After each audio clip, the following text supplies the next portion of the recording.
Yo, what's up guys? Your boy John from Shoplift, and today, samahan nyo ako mag-ukay. Let's go!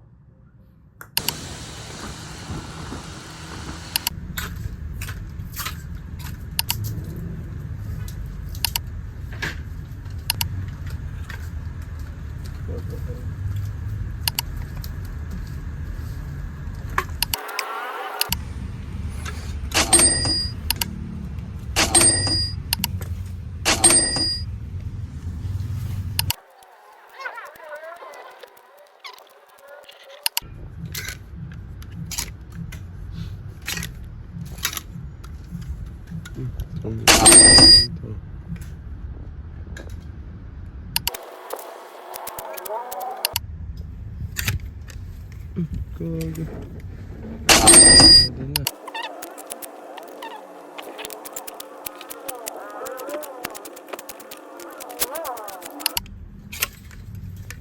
Sino ito? Ano may trip?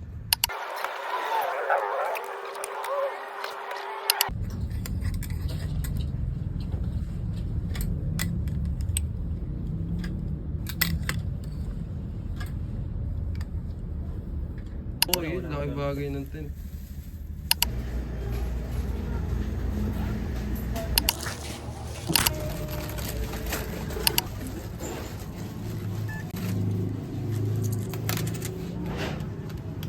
Anong iinit.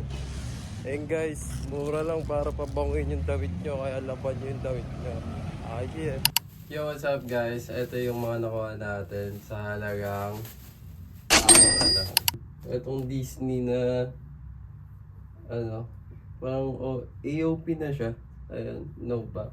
7 tour ni Eric Clapton. Ayan. Ito guys, si Kaneki. Skatey. Ayan. Ang ganda. Ang revisa lang guys, no? Ayan. Ayun yung mga nakuha natin for today's video. Labanan natin to guys kasi di ba 25 pesos lang mabango na yung damit na binebenta nyo. Para malusaw.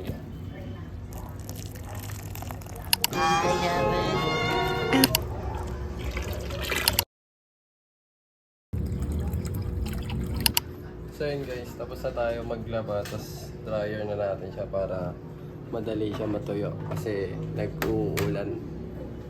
Puti muna.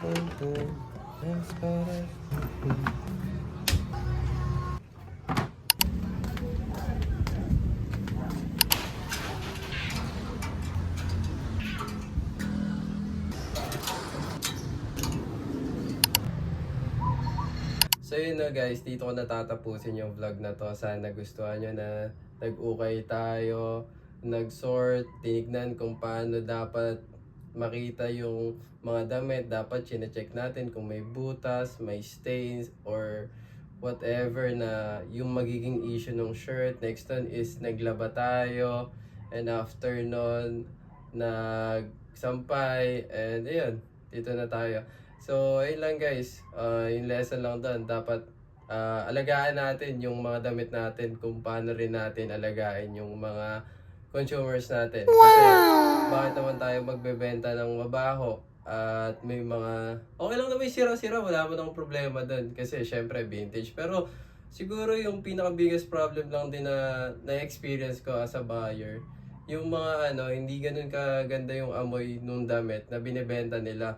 Kasi sobrang mura lang ng sabon eh.